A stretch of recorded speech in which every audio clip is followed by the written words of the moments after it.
this is what we will be creating in this lesson. A sample for a fly front trouser. Now, let me show you some of the details. We, of course, are going to be installing the fly front that zips with the fly facing and the zipper shield. We're also going to be installing the side pocket and the waistband. And on the back, we're going to be installing a single welt hip pocket. So, as you can imagine, we have quite a lot of work to do. So, let's get busy. The side pocket is a classic detail on men's trousers. This line here can really be any shape. It can be straight up like this, it can be curved like in a jeans pocket, but they all construct pretty much the same. Now, something to show you here. This I call the applique, and then the pocket bag, of course, is white. Now when I turn it over, you can see that this particular pocket is all cut in one piece, so we have a fold along that edge there. Now, one other thing I'm going to show you, this is what's called a gate. I'm going to make you wait for that one, but it's a fun little detail to have on all of your trouser pockets. We have a lot of work to do, so let's get busy.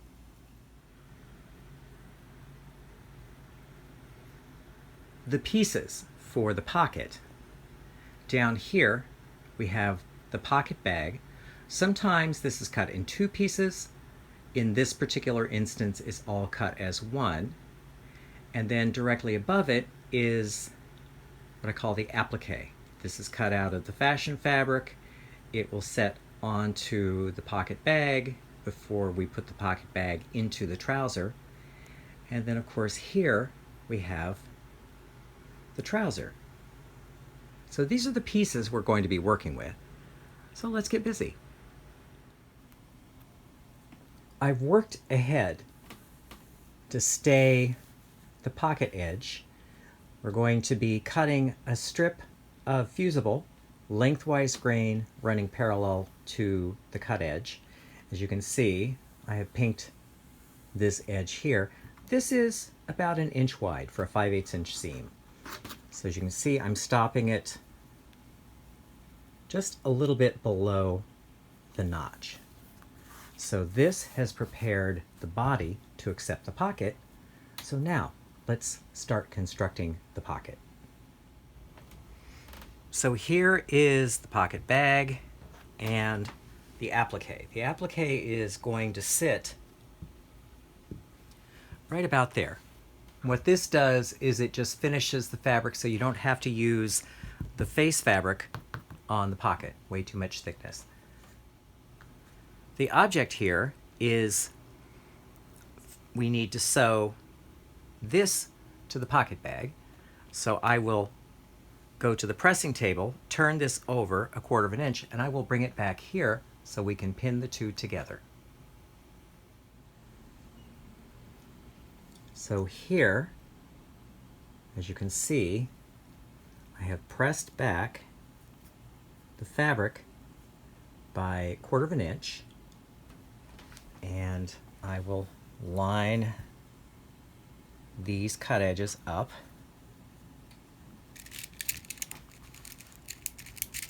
And pin.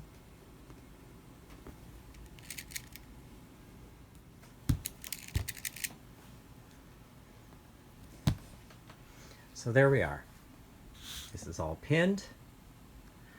I will go to the machine, edge stitch 1/8 inch on this edge, and machine baste at 1/4 inch to 3/8 along these two. And I will bring you back the results. I'm back from the machine, and as you can see, I've sewn an edge stitch all along that edge, and then a machine baste holding everything together along the side seam and the waist. So now bringing this in, the next step is to sew the pocket bag to the opening. This is the right side of the fabric here. There's the right side of the fabric there. So you'll line that up. There you go. Line up these cut edges.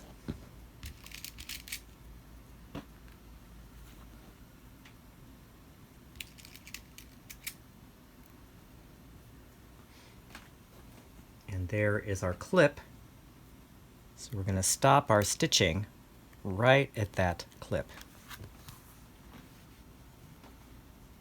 So I will go to the machine and sew at a 5/8 inch seam allowance, and I will meet you at the pressing table.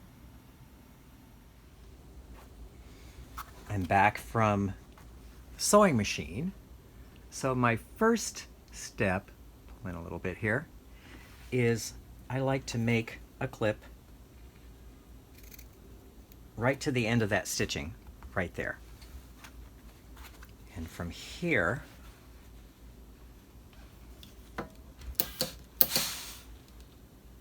we press, and then we bring the pocket bag over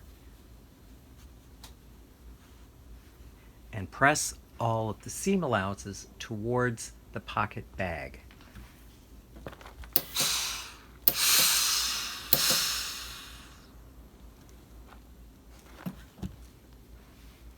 From here,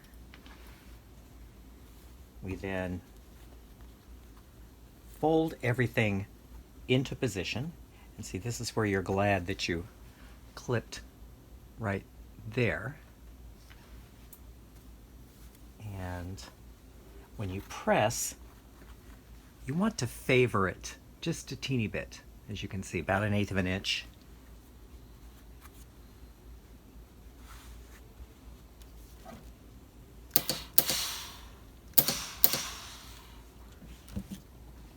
And at this point, it certainly doesn't hurt to put a few pins in, because we're going to be top stitching in the next step.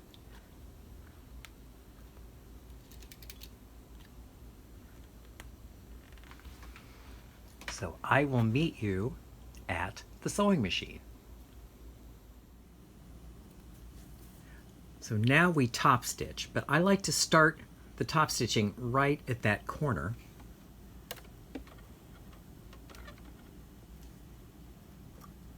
There we are. And the top stitch length is 3.5. For a top stitch, you want it a little longer rather than too short. I'm going to sew 1/4 of an inch from the folded edge.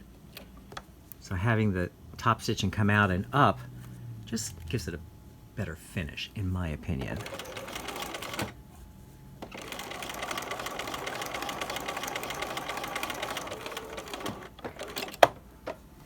Okay, so let me take out the pins and show you the result.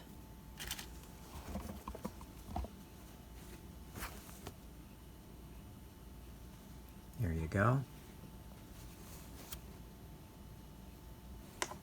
And that's what it looks like at the end. And that will end up in the seam allowance, not to be seen. Now, I will take this over to the pressing table, press it, and I will meet you back at the work table. So here is the pocket sewn to the trouser front. Now, a little explanation before the next step.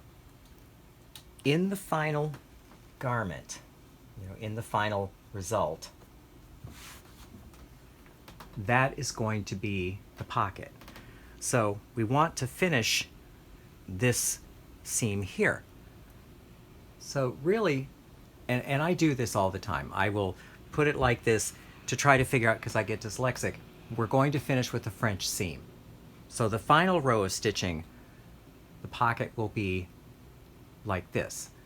So to begin, we need to turn it opposite, like that. And then line up the cut edges.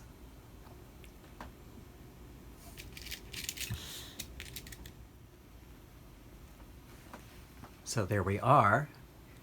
And I will take this over to the machine and sew at 1/4 inch, and I will bring back the result. As you can see, I've sewn it and I've pressed it. What I like to do along this seam allowance is to use either a pinking shear or a pinking wheel. It makes turning this right side out so much easier. So what that looks like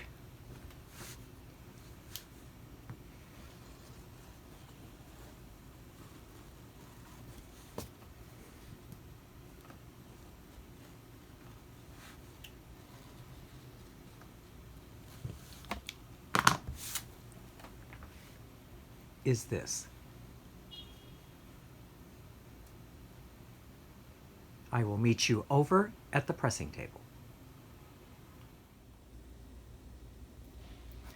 From here, we turn everything right side out.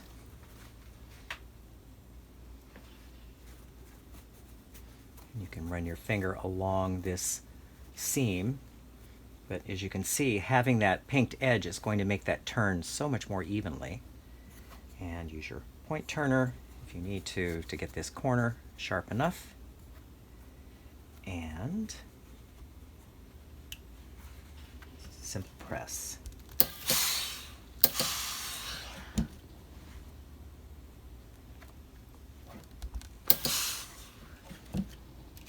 Once pressed, a few pins, and then over to the machine to sew a 3/8 of an inch seam, and I will meet you back at the work table.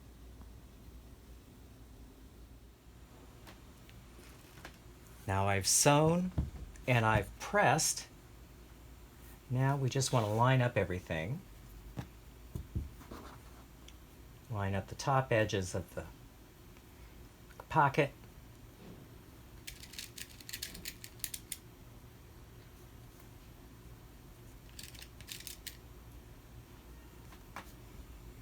And line up the side seams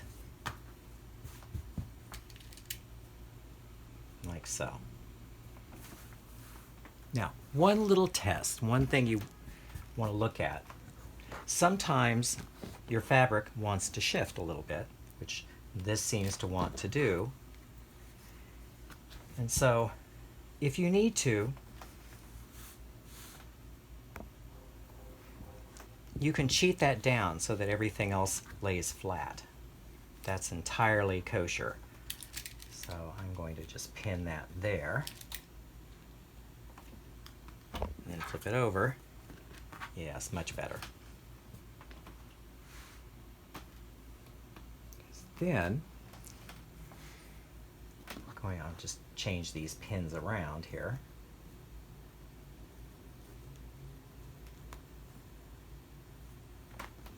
So I can machine baste along here and machine baste in the seam allowance along here. So I will go off to the machine and do that and bring you back the results. So I have machine basted along here, and I have machine basted along here. There we are. So the next step would be pressing this crease. So I will meet you over at the pressing table to do that. So one final press on the pocket bag.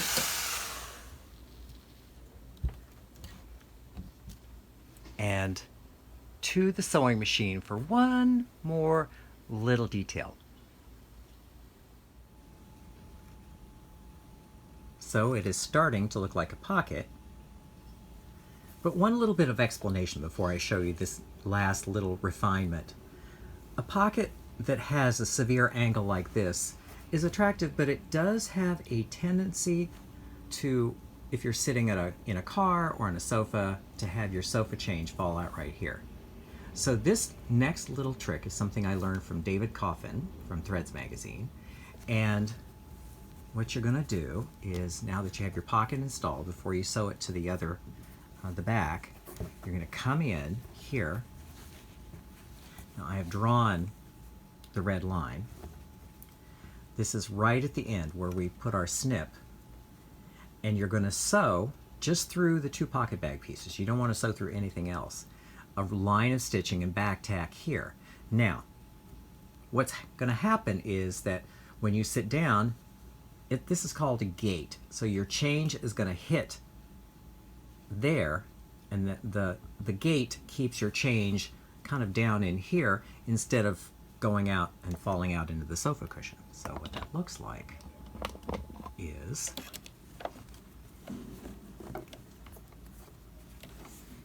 just going to come here,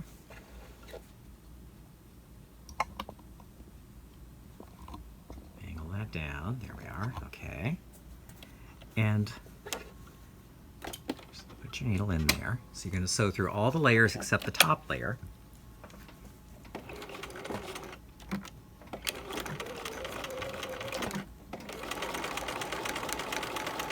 And this line is about 1.25 inches, 1.5 inches long.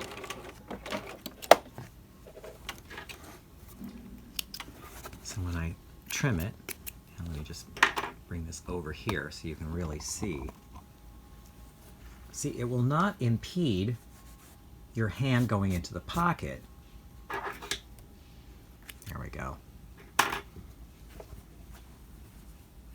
And you can see this is what it looks like from the opposite side.